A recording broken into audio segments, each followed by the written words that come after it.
internationale aussi. Est-ce qu'elle se complète, tous ces idiomes-là se complètent ou se livre une bataille à fleur et mouchetée ou carrément ouverte? C'est ce que nous allons voir avec notre invité, Bios Diallo. La première question sera de faire un peu un tableau, brosser un tableau général de la situation actuelle de la culture. C'est marqué essentiellement par une léthargie culturelle où rien ne bouge en fait. En tout cas, si ça bouge, on ne le voit pas, ce n'est pas très visible. Et c'est vrai que pour ceux qui écrivent en langue arabe, bon, on voit parfois des festivals de poésie, de temps en temps un écrit bon, politique, littéraire, historique surtout, des écrits religieux. En français, c'est très rare, à part vos écrits. Je connais parfois des traductions, j'en vois quelques temps. Mais de manière générale, c'est la léthargie. Ça ne bouge pas. Pourquoi? Est-ce que c'est concurrencé par les ciels, comme on disait tout à l'heure, out of record? Les gens se rencontrent surtout sur Facebook, Twitter, et rien sur Terre. Rien sur Terre. Ben merci, bonsoir. Merci de m'accorder cette opportunité de pouvoir assister à ton émission, parce que quand même c'est rarissime de voir des émissions qui s'intéressent à la culture, quand bien même nous sommes un pays qui est dit très culturel et qui est très ouvert sur le monde, et où il y a une variété, une diversité de cultures. Mais c'est vrai que la question que vous posez, c'est que aujourd'hui, il y a une sorte d'absence ou en tout cas de visibilité d'une certaine manière pour ce qui est de la culture tout au moins francophone. C'est différent. Vous avez raison de dire qu'il y a énormément où il y a beaucoup de productions dans le monde arabophone, dans la littérature arabe, dans ce qui est écrit en arabe. Les productions, chaque année, on voit de nouvelles publications. Chaque année, on voit de nouveaux auteurs qui émergent. Et il y a aussi énormément de débats, énormément d'échanges. Mais ce n'est pas la même chose qui est observée du côté francophone. C'est dit à quoi? C'est dit, est-ce que c'est parce qu'il y a là un espace qui manque, un espace de débat, de retrouvailles, un espace où les choses peuvent être ou sont impulsées d'une certaine manière ou pas?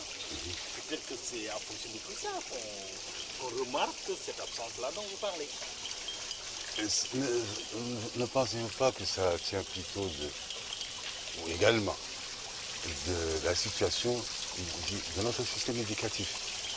Il est fait de telle manière que je pense qu'il y a très peu d'encouragement pour l'apprentissage des langues étrangères, alors qu'une loi connue de la linguistique, que quand on s'ouvre sur des langues étrangères autres que la nôtre, ça renforce notre connaissance de notre langue maternelle. Oui, mais là, je pense que ce que vous dites, c'est que c'est beaucoup plus vrai pour la production, c'est-à-dire pour l'écriture. Mais au quotidien, le français, en particulier, n'est pas absent de l'espace.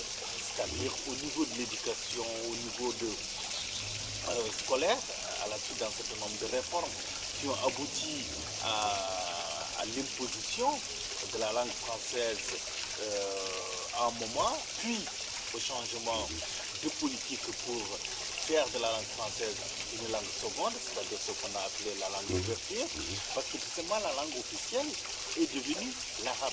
Et c'est ce qui est marqué dans la Constitution, c'est que la langue officielle c'est l'arabe. Donc on a encouragé, on encourage beaucoup plus de vie à cette langue officielle, une langue dans laquelle tous doivent se reconnaître parce qu'ils doivent l'accompagner. Mais entre une langue officiellement institutionnalisée, une langue d'usage, une langue véhiculaire d'un certain nombre de savoirs ou d'existence, il y a une différence. Et on le constate. Quand même on dit que l'arabe c'est la langue officielle, mais dans le commerce quotidien, dans l'administration, dans les rues où les gens se rencontrent, où les gens discutent, la plupart du temps, ils parlent, ils échange en français. Donc le français en tant que tel n'a pas disparu ou n'est pas marginalisé pour autant, parce qu'il fait partie du quotidien des uns et des autres. Donc d'aucuns d'ailleurs peuvent se vanter ou dire que leur langue maternelle, c'est même le français, parce qu'ils pensent, ils réfléchissent, ils écrivent en français et ils communiquent beaucoup plus en français, ils sont beaucoup plus à l'aise en parlant français qu'en parlant leur propre langue, qu'il s'agisse du Pulaar, du Hassania, du Soninké, du Wolof, etc. Il y en a qui pensent carrément en français, or ils sont incapables de penser dans leur propre langue et de penser par leur propre concept à eux. Donc, si on parle de ce problème-là de la langue française, c'est justement pour souligner simplement que peut-être qu'on aurait pu avoir beaucoup plus de production en français qu'on en a aujourd'hui. Oui, mais là, pourquoi il n'y en a pas? Oui, mais il n'y en a pas parce que aussi il faut accepter en fait ce qu'une langue, ça se publie, ça se produit.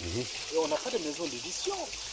Et c'est maintenant qu'il commence à avoir... Même pour l'arabe aussi, on n'en a pas. Oui, mais ce n'est pas la même chose. Pour l'arabe, il n'y a pas de maison d'édition. Mais tous les pays limitrophes, tous les pays qui entourent la Mauritanie, qu'il s'agisse du Maroc, de l'Algérie, de la Tunisie, des pays arabes, ou même plus loin, ils apportent un certain nombre de documents en arabe parce qu'on sait que la langue officielle, c'est l'arabe. Et qu'il y a un lectorat il y a un lectorat, il y a un potentiel. Lectorat, il y a un très fort lectorat francophone aussi. Mais simplement, ce lectorat-là ne trouve pas les documents auxquels il a accès. Par exemple, c'est simple. Au niveau de notre chef, en dehors réellement de l'Institut français, il y a peu d'espace où on peut trouver des documents en français.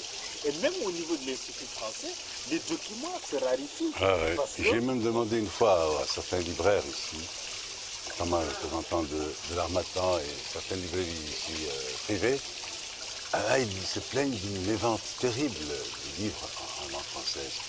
Et je crois que ça tient de cette chose-là. Je reviens toujours sur l'éducatif parce que j'appartiens à une génération, celle des années 70, où on était véritablement bilingue, au sens du mot. La connaissance des langues s'équilibrait, avec bien sûr un plus de la langue arabe, parce que pour ceux qui sont arabophones, mais on n'avait pas de problème, on se déplaçait aisément entre les deux langues. Et ça se voyait à travers les écrits, les gens, ce qu'on écoutait à la radio. Bon, ça a aidé les gens à améliorer leur niveau dans cette langue. Et aujourd'hui, ce bilinguisme a disparu, ce bilinguisme équilibré. L'arabe n'est pas tout aussi bien assimilé aussi qu'il ne le devrait l'être, même s'il a eu plus d'espace. Le français, c'est orabé totalement. Vous entendez des choses terribles et vous lisez des choses plus terribles. J'allais dire horribles, celle-là. Des étudiants en année de maîtrise ne maîtrisent pas la langue, l'orthographe. Qu'on arrêtait de notre temps en classe de 3e, BPC. On considère que l'élève connaît sa grammaire, connaît sa conjugaison, il fait plus de fautes de dictée. Ils sont détenteurs de doctorat aujourd'hui et ils écrivent mal le français.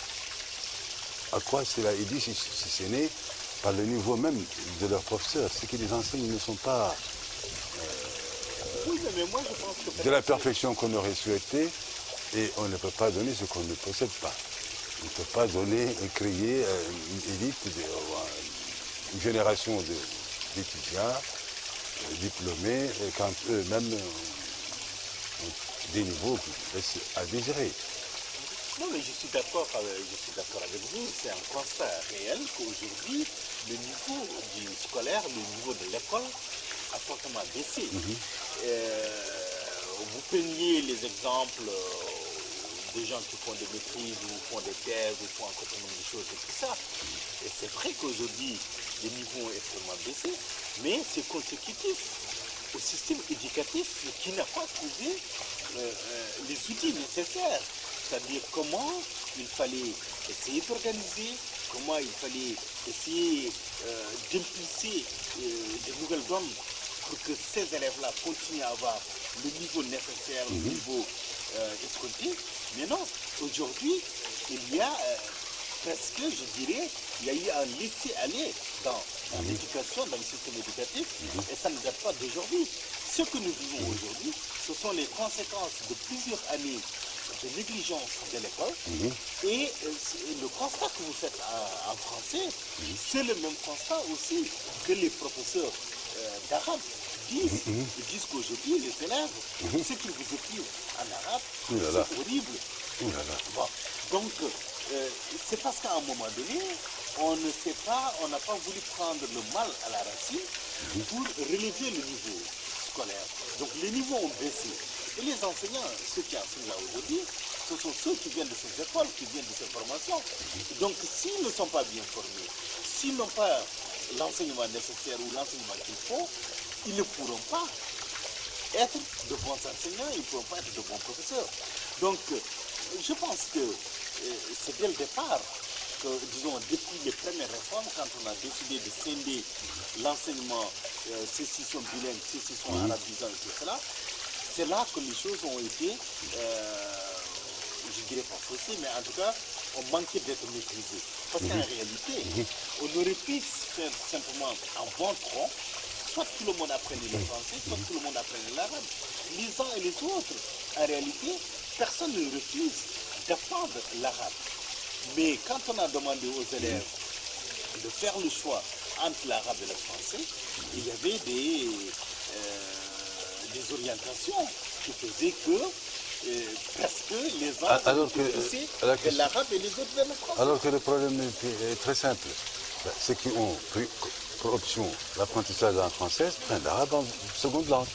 Où est le problème? Et ceux qui ont opté pour l'arabe prennent le français en seconde langue.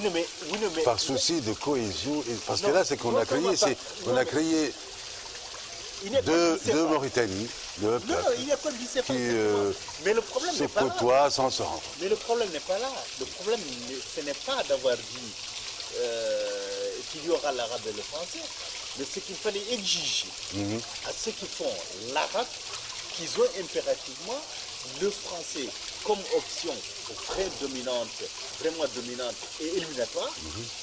Et ceux qui font le français, qu'ils ont l'arabe aussi, qui peut être une option éliminatoire. On aurait en ce moment construit un bon bilinguisme, ça veut pousser les uns et les autres. Même si vous êtes arabisant, vous allez avoir un bon niveau en français. Si vous êtes francisant, vous allez avoir un bon niveau en arabe. Mais on a juste fait, c'était délibérément fait, une sorte de négligence, dire à ceux qui font le français, vous n'avez pas besoin d'apprendre l'arabe, à ceux qui font l'arabe, vous n'avez pas besoin d'apprendre le français. Et finalement, ça a créé cette école bicéphale dont vous parlez. Il y a presque deux Mauritanies qui se font. Et aujourd'hui, c'est très embêtant parce que vous rencontrez des gens qui travaillent ensemble au sein d'un même bureau, au sein d'une même administration, et qui ont du mal à communiquer. Il y a quelques exceptions qui ont cette chance-là de maîtriser et l'arabe et le français. Et c'est possible, nous l'avons vécu, je l'ai dit tantôt, nous l'avons vécu et ça a produit une génération. Une administration doit avoir une certaine cohésion dans son fonctionnement. Donc, il faut qu'on revoie réellement le système éducatif.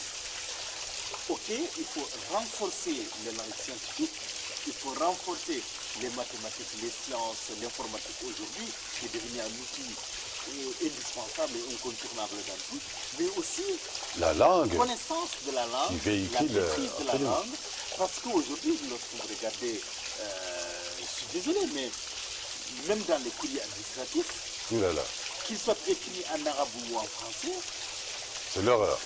C'est lamentable quand vous lisez certains courriers. Et ça, c'est dommage. Parce que nous allons, moi, ce que je dis très souvent, c'est que si on n'essaie pas de rattraper la chose, c'est qu'un jour, on risque d'être obligé d'importer non pas des techniciens, des scientifiques, et cela, mais d'importer simplement des administrateurs, des gens qui vont écrire soit l'arabe, soit le français pour nous. Des textes intelligibles. Donc, absolument. Nous sortons justement d'une série de tests là pour le lancement de notre chaîne. Et figurez-vous que sur 30 candidats, par exemple, on retenait parfois une seule personne, que ce soit en arabe ou en français.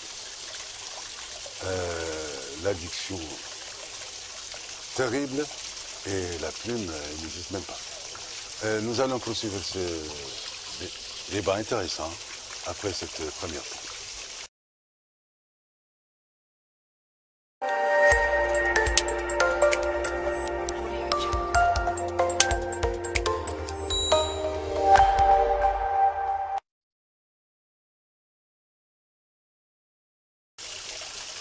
Bonsoir, nous sommes revenus pour la poursuite de notre débat avec M. Dios Diallo, écrivain, poète, homme de culture en général et homme aussi de communication. Ça m'amène à me demander la raison réelle, profonde, qui réside derrière ce fait des négligences dont on parlait tantôt, de la chose culturelle. Ne provient-il pas du désintérêt affiché ouvertement par les pouvoirs publics de tout temps, hein, ça ne concerne pas une époque, elles ont toutes été comme cela, vis-à-vis de cette question.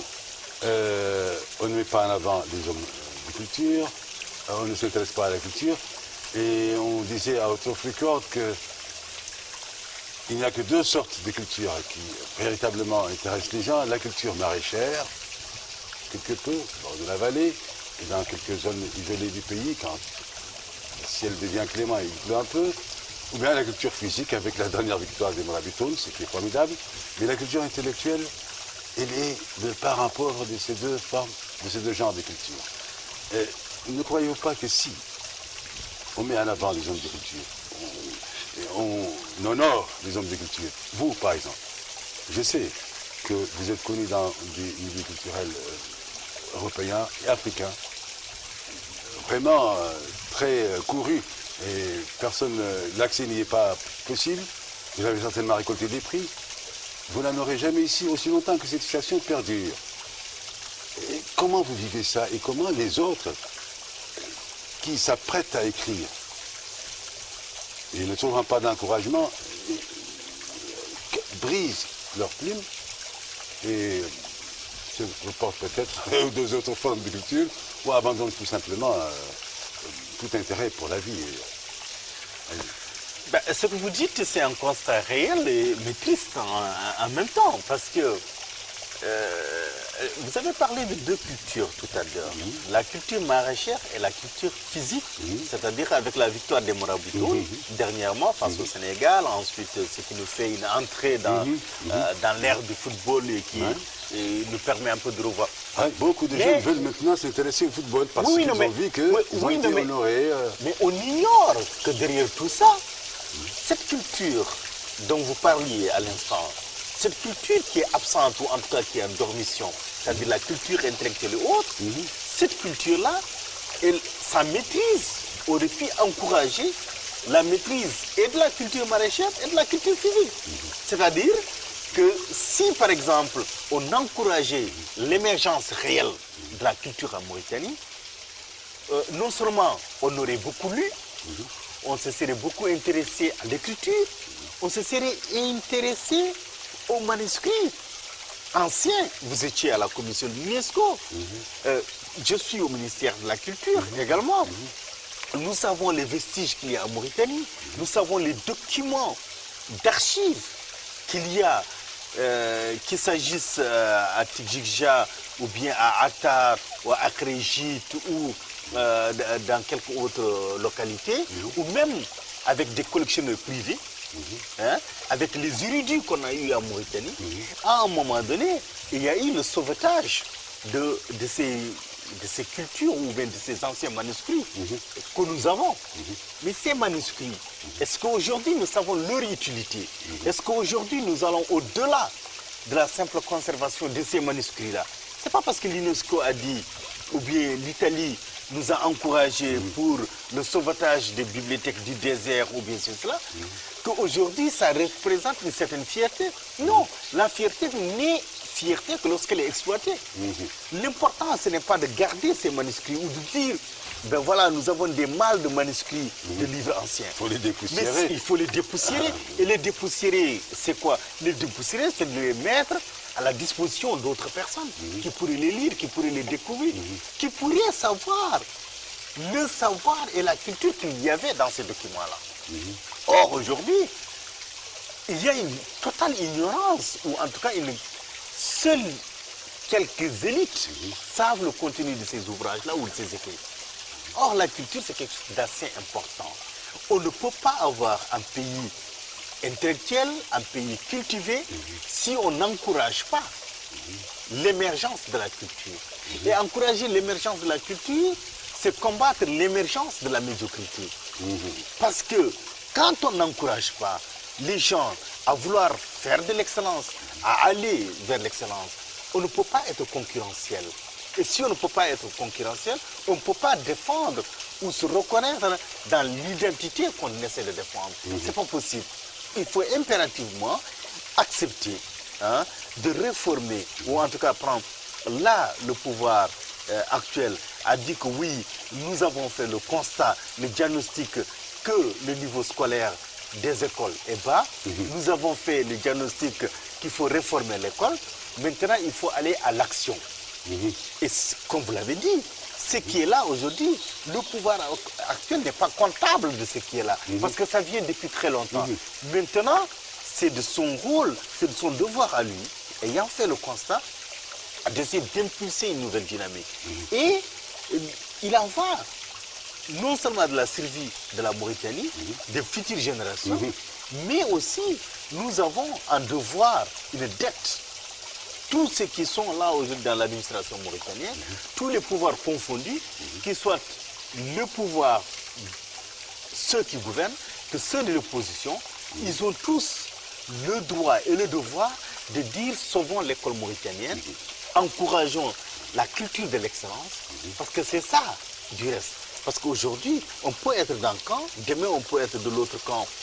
Mais nos enfants, qu'ils soient de ce camp ou de celui-là, ils sont appelés à être du camp de l'excellence. Et le camp de l'excellence ne peut se développer que lorsque les différentes parties acceptent de s'entendre ou de se retrouver sur l'essentiel.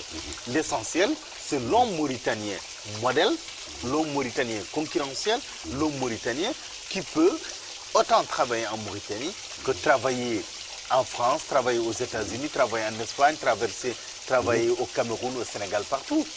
Pourquoi acceptons-nous de recevoir d'autres personnes qui viennent travailler chez nous et que nous-mêmes, on ne prépare pas nos propres enfants à pouvoir être concurrentiels, travailler ailleurs. Il y a énormément de problèmes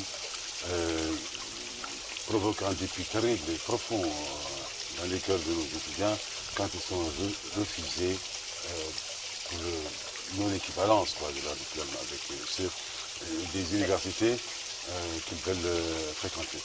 Moi, je pense, vous avez souligné un problème extrêmement important.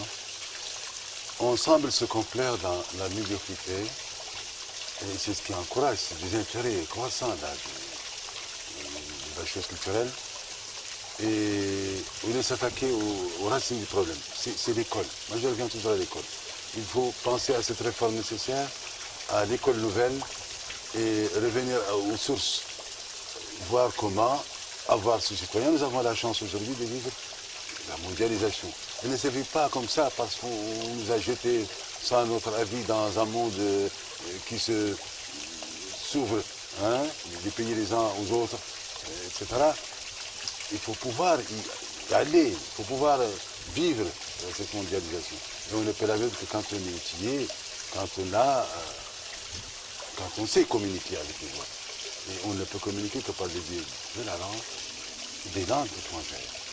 Et cette phobie de la langue étrangère, je ne peux pas la comprendre, sauf à croire, parce que vous pouvez traverser l'histoire de l'humanité de long à large, vous ne trouverez jamais qu'une nation a pu grandir et exister par l'ignorance, par la négation du savoir. Ce n'est pas possible. Elle peut régner, exister, se pérenniser par la force pendant un laps de temps par d'autres subterfuges, de l'ignorance totale. Ça n'a jamais créé une nation, ça n'a jamais fait une nation. Oui, mais c'est clair que... Cette réforme nécessaire, une vraie réforme, pas comme des réformettes par lesquelles nous sommes passés et qui nous ont donné ces résultats véritablement désolants. Oui, mais moi je crois que pour prendre le mal à la racine, comme vous le dites, c'est que une fois de plus, il faudrait que les politiques, d'une manière générale, s'accordent à savoir que cette réforme-là, elle n'est pas la réforme du pouvoir en place. Elle est la réforme de la Mauritanie. Ah, il faut la réformer. Et donc, si on dit qu'il faut réformer l'école, c'est que les uns et les autres doivent apporter leur contribution, leur part de contribution dans comment réformer positivement les choses. Donc, c'est de pouvoir se retrouver autour de l'essentiel. Ouais. Parce que... c'est le devenir de toute une nation. Oui, c'est le devenir de toute une nation. Ouais. Une fois de plus, ce n'est pas l'école du pouvoir ou l'école de ceux qui sont en marge de du pouvoir. Où chacun garde sa petite recette en attendant le jour où il prend le pouvoir. Mais voilà, c'est-à-dire que pour la mettre en œuvre. Il faut préparer toutes les générations. Et quand on va dans une école, comme on dit, l'école dans laquelle on va, l'école républicaine, dans cette école-là, on a les enfants de ceux qui sont au pouvoir, mais on a aussi les enfants de ceux qui ne sont pas au pouvoir. Autrement dit, c'est quoi? C'est une même école. Donc, si on dit qu'on va réformer l'école, il faudrait que les uns et les autres acceptent de donner les recettes qu'ils ont. Hein, vous voyez cette dichotomie, hein, les gens du pouvoir ont leurs enfants dans les écoles privées, réputées être plus sérieuses, où l'enseignement est dispensé et plus profitable pour leur devenir. Et les enfants des pauvres sont dans l'école publique, qui est concernée par cette réforme qui tarde à venir. Ça aussi, c'est une nouvelle tare. Oui, sans nul doute, c'est un constat, mais semble-t-il, bon, de toute façon, ça quand même, chacun se dit que bon, voilà, dès lors que là où ce système, je n'ai pas suffisamment confiance en ce système et tout, j'ai les moyens de payer pour l'excellence de mes enfants, je paye l'excellence pour mes enfants. Mais il est clair que ce serait beaucoup plus intéressant que l'école soit profitable à toutes les couches de la société et non à une seule femme. D'autant plus surtout quand on est responsable public, on doit être soucieux du devenir de l'enfant de l'autre avant le nôtre ou de façon équilibrée, intéressé au sort des deux. Je pense également à autre chose. En plus de la réforme, il faut aussi revenir à ce recyclage nécessaire des enseignants. On ne peut pas entasser une quarantaine d'élèves, une cinquantaine parfois, ou même plus dans une classe, et il n'y a personne pour les enseigner, et quand il vient, il est à enseigner lui-même. Et ça, c'est terrible. Je vous oui, mais moi, je pense que... Ça, c'est du vécu. Nous avons réussi, là, dans ces tests, de l'enseignement qui voulaient avoir une petite pige à la télévision, à la radio. Et quand ils sont soumis au test écrit, c'est horrible.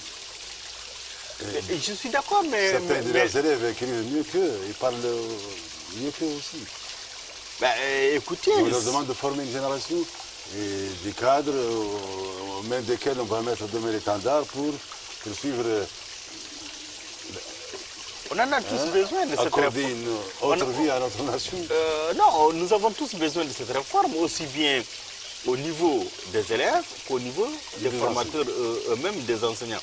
Mais le problème que vous posiez maintenant, à l'instant, c'est qu'au niveau des classes pléthoriques,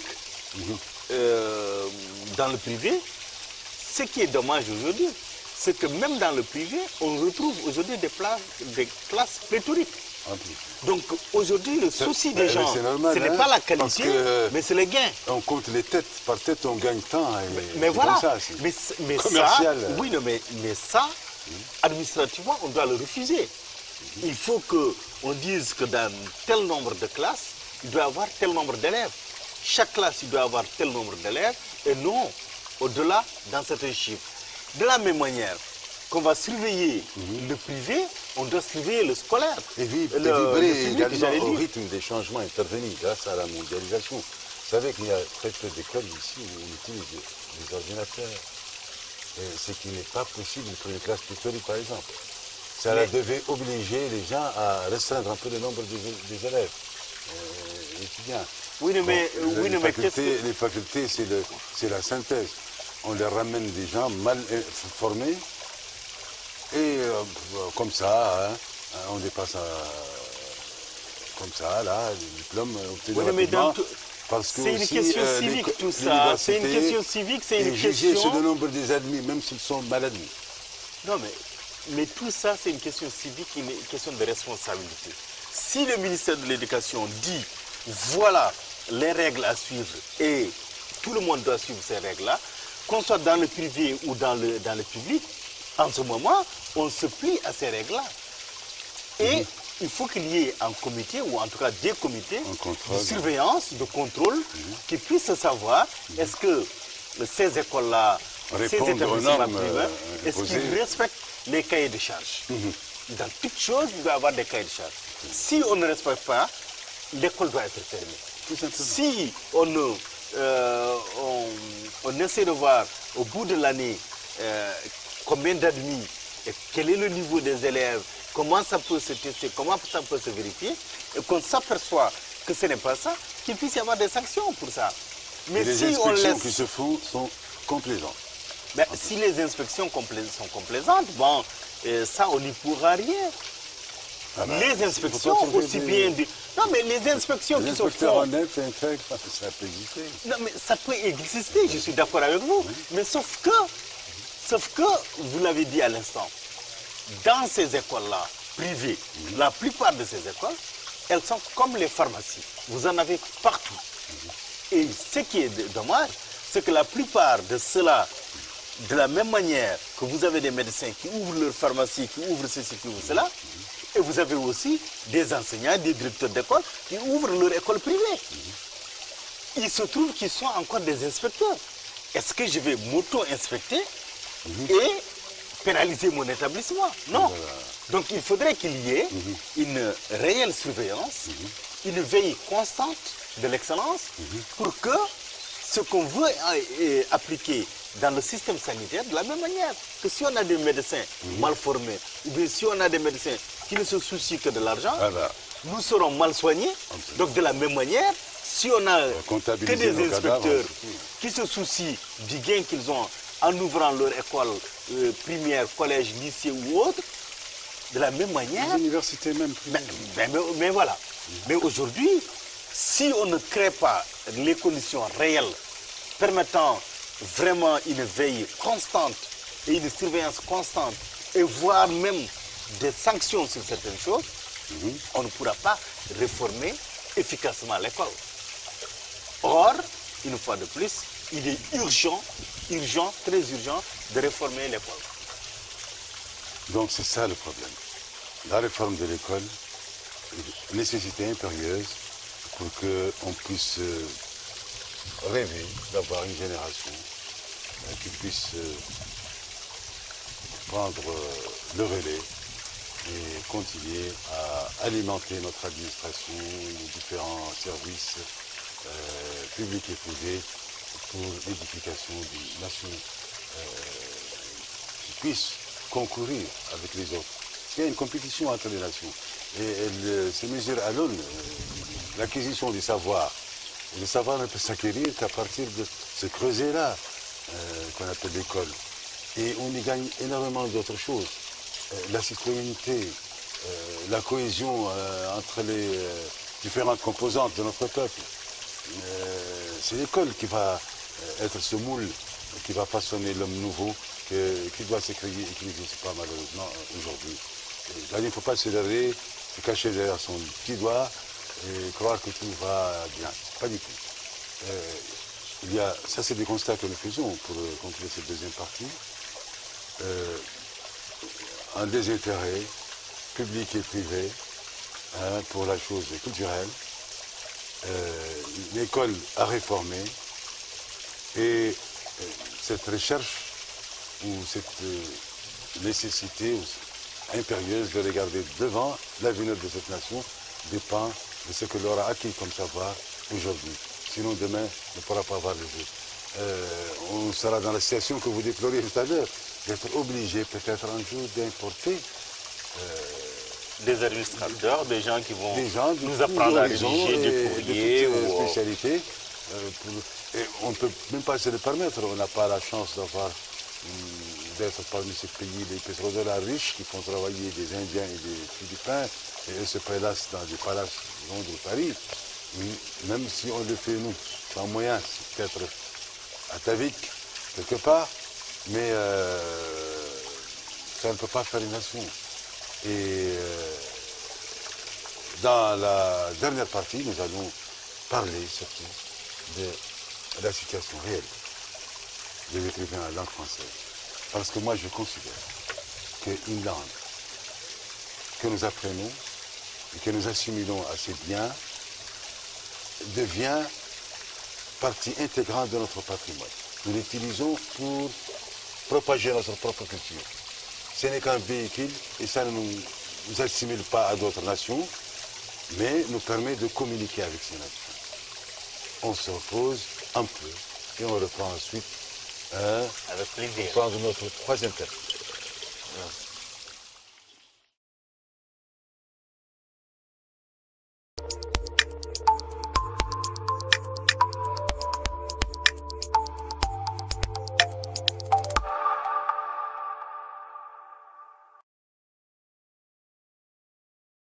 Troisième partie de cette émission Idéoscope consacrée à la léthargie culturelle que nous vivons ici, la situation de la langue française, spécialement en Mauritanie, avec M.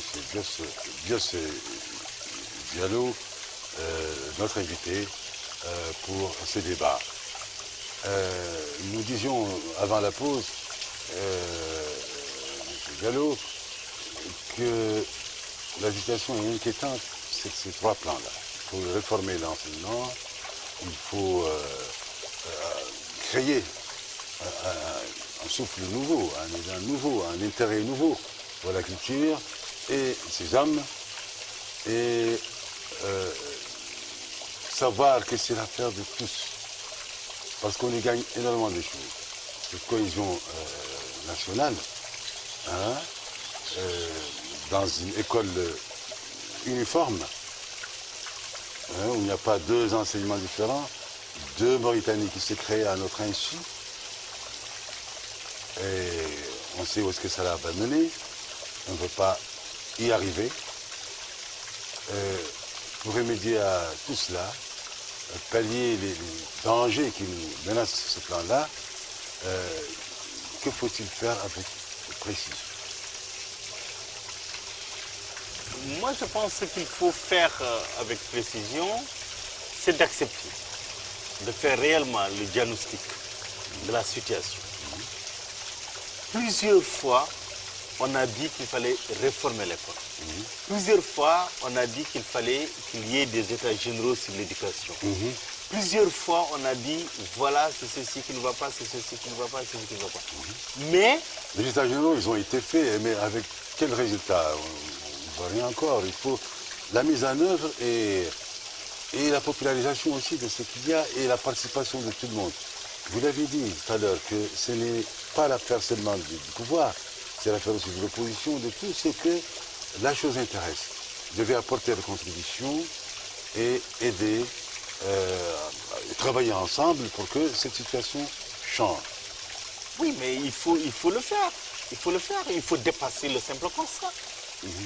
Il ne suffit pas de faire le constat et d'attendre encore que d'autres arrivent pour dire non, il y a ça et ceci, il y a cela qui n'a pas été fait. Non, il faut agir. La seule solution, c'est d'agir. Et la phobie que les gens ont contre l'apprentissage de la langue étrangère, particulièrement le français, ou le niveau très bas dans lequel l'enseignement du français est dispensé, provient, croyais-je, de ce qu'ils considèrent que c'est la langue des colons, etc., et que ça va pousser à une assimilation. Notre identité est bien établie. C'est un pays arabo-négro-musulman, très clair. Tout le monde se retrouve dedans. si on y va plus profondément, on trouvera des passerelles entre les différents composants du peuple qui font d'eux une même famille. J'ai un ami qui travaille là-dessus, M. Sarabou, que j'inviterai un jour aussi sur la question. Il sort un livre bientôt, que j'ai eu l'honneur de préfacer, qui établit ces vérités-là, qui sont là et qu'on voit, mais on a l'impression que les gens ferment les yeux, alors que c'est d'une simplicité inouïe. Il suffit seulement de prêter attention. On a là la voie bien tracée pour le salut de notre nation. Sont devenir surtout. Ce sont ces générations-là qui vont la continuer après nous. Et si elles ne sont pas formées pour, c'est le fiasco total. Et on ne veut pas que cela arrive. Ben, on ne veut pas que cela arrive, de toute façon, il n'est pas souhaitable que cela arrive. Mais ce qu'il faut se dire simplement, c'est que 50 ans ou 52 ans après notre indépendance, aujourd'hui, c'est insensé de parler de langue du colon. La langue du colon n'existe pas aujourd'hui. Ce qui existe aujourd'hui, c'est une langue comme outil de communication, comme outil de travail. Vous parliez, que ce soit des négro-africains ou bien même des Maures et cetera qui font usage de la langue française, ils n'apprennent pas le français parce qu'ils sont français ou parce qu'ils aspirent à devenir français. Ils ne le deviendront pas, ils ne seront que ce qu'ils sont. Donc, le fait d'apprendre le français ne fait pas d'eux des Français. Ils utilisent le français, il se trouve qu'à un instant T, c'est la langue française qu'ils ont croisée. Mais ils auraient pu croiser le japonais, ils auraient pu croiser l'anglais, le chinois, le russe, etc. Le comptoir anglais à Saint-Louis. Oui, non, mais d'accord. Non, mais ce que je veux dire, c'est qu'il faudrait que les gens cessent de croire que les négro-africains ou les noirs mauritaniens s'attachent à la langue française parce qu'ils veulent aspirer à devenir français ou bien parce qu'ils se reconnaissent dans l'identité de la culture française. Ils ne se reconnaissent dans aucune identité, ils se reconnaissent dans leur identité propre. Maintenant, ils communiquent, ils parlent, ils écrivent en français, tout comme vous avez... Le français ne sera qu'un outil pour la propagation de leur propre savoir, de leur propre culture. Quand j'écris par exemple de la naissance au mariage chez les peuples... Où est-ce que tu me classes moi? Je suis francisant, arabisant. Non mais tu es arabisant au départ, voilà. Mais aujourd'hui... Et ça ne me dénature aucunement. Parler une langue ne dénature aucunement une personne. Chaque personne se retrouve dans l'identité de sa propre culture. Et sa culture, elle peut la véhiculer à travers n'importe quel médium. Absolument. La langue française est un médium comme un autre. Absolument. Ça, c'est une chose. La deuxième des choses, c'est quoi? C'est qu'aujourd'hui... On a des liens historiques aussi avec la France, c'est tout à fait normal. Oui, mais il y a les liens historiques. Hein? Mais peut-être demain ou aujourd'hui même, nous y sommes. Le lien historique avec la Chine qui envahit le monde. Et aujourd'hui, de plus en plus d'écoles françaises s'ouvrent à la langue chinoise. On privilégie même les étudiants venant de la Chine. En France, on leur accorde soit des bourses, soit des privilèges, des facilités d'inscription, etc. Parce qu'on a besoin de profiter de leur invention, de leur culture, et puis demain ou après-demain pour la coopération. C'est la même chose pour la langue française. Donc la langue française, ici ou ailleurs, ne doit aucunement constituer un blocage. C'est un plus. Et une fois de plus, nul ne s'oppose à l'enseignement de l'arabe ou ne s'oppose à l'usage de l'arabe. Non. Absolument. On apprend l'arabe de la même manière qu'on apprend le français. Et de la même manière, si on avait demandé aux uns et aux autres, voilà, c'est l'arabe, on apprend l'arabe, tout le monde apprend l'arabe, tout le monde aurait appris l'arabe. Ça, c'est tout à fait normal. Bon, tout le monde apprend le français, vous savez, tout le monde aurait appris le l'enseignement français. de la langue arabe. Oui, mais ça ne les empêche pas. C'est pour cela qu'on doit utiliser ces langues-là comme étant des plus pour toutes nos cultures. Et aujourd'hui, c'est bien qu'on renforce davantage l'enseignement de l'anglais. Parce que quand les gens partent à l'étranger ou ils veulent postuler sur le plan international, ils sont obligés de parler l'anglais. Parce que l'anglais aujourd'hui est une langue incontournable. Absolument. Je me souviens dans les réunions de l'UNESCO à Paris, au cœur même de Paris, Mais tout le monde communique en On anglais. débattait en anglais. Tout le monde communique en anglais. Et quand vous partez en Chine, par exemple, tout le monde, les gens communiquent plus en anglais, en Chine, qu'en chinois même. Vous avez plein de Chinois, beaucoup de Chinois, j'allais dire, qui ne se comprennent pas, qui parlent anglais entre eux. Et vous avez des écoles d'arabe en Chine. Il y a des instituts, un exemple. Souvent, pour leurs intérêts économiques. non, mais ce n'est même pas ça. c'est un fait. C'est parce que, par exemple, vous avez aujourd'hui des Mauritaniens qui partent en Chine pour apprendre l'arabe, qui partent en Chine pour apprendre le français, qui partent en Chine pour apprendre l'anglais. C'est quoi? Ça veut dire quoi? Ça veut dire que c'est des visions politiques. Ce sont ces visions politiques-là qui font que les gens s'ouvrent à d'autres langues. Voilà, c'est ce qui Et nous le fait fait défaut, de s'ouvrir à ces vision. langues, le fait de s'ouvrir à ces langues ne vaut pas qu'on devienne potentiellement dépositaire des cultures de ces langues. On est dépositaire de sa propre culture et maintenant la langue qu'on utilise n'est qu'un médium. Et ça, c'est ça que les gens doivent retenir. Et aujourd'hui, on parlait dès le début, on a parlé de la baisse du niveau scolaire. Et aujourd'hui, on travaille, nous par exemple, nous travaillons de plus en plus, par exemple, dans l'encouragement de l'enseignement et de l'arabe et du français. Nous organisons une manifestation, chaque année nous faisons venir des écrivains, donc dans le cadre de Traversée Mauritanie, que nous amenons dans les écoles. Des écoles où ces écrivains-là qui viennent, ils parlent français, ils parlent arabe aussi, et ils rencontrent des élèves de différentes communautés et de différentes zones géographiques, à Darnaïm, Timsouelim, Tavrak Zeina, Peka, 5e, 6e et la capitale. Donc un peu partout. Donc ce qu'il faut, c'est d'encourager, motiver les enfants, motiver les élèves à avoir le goût de la lecture, à avoir le goût de la culture, à avoir le goût de l'excellence. C'est par ça qu'on pourra développer la culture de l'excellence. Et ça, je pense que nous devons tous y œuvrer. Il y a un élément qui encouragerait la propagation, plus ou moins, de l'enseignement de la langue française, si par exemple l'Institut français, l'école française aussi, introduisait l'enseignement de la langue arabe, de façon à une dose homéopathique au départ, mais qui va s'intensifier plus tard parce qu'en parallèle, il sera fait un effort semblable de l'autre côté. Ce serait très encourageant et ça dissiperait définitivement cette phobie de la langue française. Autre chose également, si on pouvait créer des ponts de la rencontre entre les écrivains francophones et les écrivains en langue arabe. Il y a l'Union des écrivains arabes. Y a-t-il une organisation similaire pour les francophones? Oui, nous avions essayé il y a quelques années de ça, de créer l'association des écrivains francophones.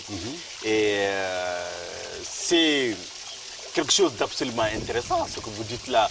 Et nous avions approché les écrivains de l'association en langue arabe pour qu'on fasse une seule association des écrivains mauritaniens tout court. Et maintenant, au sein de cette association, indifféremment de la langue. Voilà. Maintenant, au sein de cette grande association des écrivains mauritaniens, il y aura ceux qui écrivaient en français, ceux qui écrivaient en arabe, et même ceux qui écrivaient en anglais, en poulard, en soliki et autres. Absolument. Donc faire une seule grande association des écrivains mauritaniens tout court. Mais bon, souvent c'est des questions de sensibilité ou de susceptibilité, mais nous œuvrons à ce qu'il y ait toujours ce croisement, cette rencontre-là entre les différents écrivains. Et je le disais à l'instant, l'association Traversée Mauritanie qui organise les rencontres littéraires Traversée Mauritanie, nous recevons aussi bien des écrivains francophones que des écrivains arabophones. Par exemple, nous faisons venir des écrivains d'Algérie, du Maroc et de la Tunisie qui écrivent et en français et en arabe. Et nous les faisons rencontrer aussi avec les autres écrivains. Vous avez traversé le désert pour nous amener ces gens-là, alors qu'à côté, la porte d'à côté, oui, mais nous faisons participer, nous faisons des écrivains en langue arabe. Non, mais nous avons l'union des écrivains. Vous devez effectuer, vous allez me le promettre ici. Monsieur Diallo, Brahim, ce n'est même pas une histoire de vous le promettre. Non, ce n'est même pas histoire de vous promettre. Je vous ferai rencontrer, moi. Non, ce n'est même pas histoire de nous promettre. J'ai un peu de traduction. Non, mais c'est déjà des pas que nous avons franchis. Par exemple, l'année dernière, nous avions organisé une table ronde à la commission de l'UNESCO. Moi, j'ai assisté à un congrès où je n'ai vu personne.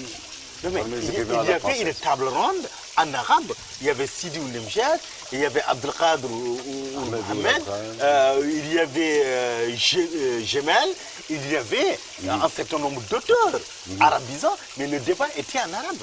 Et cette année également, nous ferons venir par exemple Yahya Ben Leskri, qui est un écrivain algérien, qui écrit en arabe et en français, et qui participera à des tables rondes en arabe et en français. Et ça se fera comme ça. Mais ça se fera progressivement, c'est-à-dire au départ, moi, ayant lancé cette initiative, il fallait d'abord que j'essaye d'en maîtriser le contenu avant de l'ouvrir d'une certaine manière. Mais par exemple, les auteurs que l'année dernière, nous avons amené Mahjiboul Boye à Darnaïm, avec les élèves de Darnaïm, où il leur parlait en arabe. Donc nous amenons les écrivains mauritaniens arabisants, arabophones, nous les amenons dans les écoles où ils rencontrent des élèves. Et nous faisons l'inverse. Pour des écoles où on a une forte dominance, où c'est cela, on pense qu'il y a une forte proportion de francophones, nous amenons des écrivains arabophones aussi pour les encourager à faire l'arabe. Et nous amenons les écrivains francophones dans des écoles arabisantes aussi pour les encourager à s'intéresser au français. Nous essayons de faire ces mixages, mais tout ça c'est une question de volonté.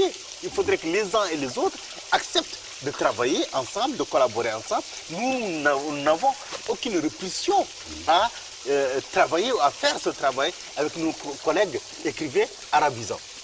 Et nous leur avons tendu des encouragements du côté des pouvoirs publics. Ça, c'est autre chose. Ministère de l'Éducation, ministère de la Culture. Bon, ça, c'est le ministère de la Culture. Le ministère de la Culture nous accompagne et avait eu à nous accompagner. Et donc, mais le ministère de l'Éducation, pour le moment, nous n'avons pas encore eu l'accompagnement du ministère de l'Éducation. Mais nous estimons déjà que dès lors que ça se fait déjà dans l'espace de l'école, c'est que c'est déjà un accompagnement. Nous avons des enseignants, nous avons des professeurs, nous avons des encadreurs pédagogiques du ministère de l'Éducation qui nous accompagnent. Nous estimons cela est déjà aussi en soi un accompagnement, un encouragement. Mais maintenant, il faudra essayer peut-être d'aller davantage et nous leur proposons des synergies qui nous disent, bon voilà comment nous voudrons faire. Parce que nous organisons des concours, par exemple, des concours de génie en herbe. Nous prenons les ouvrages des écrivains mauritaniens et à l'université aujourd'hui, avec les professeurs de l'université, Bousseta Diagana qui a écrit un livre sur la littérature mauritanienne francophone et d'autres font qu'aujourd'hui, ils introduisent petit à petit les textes d'auteurs mauritaniens au programme. Ce qui est une très bonne chose. Sur cette note relativement optimiste, nous allons clore cette émission de Vidéoscope et prendre la dernière gorgée de café. On avait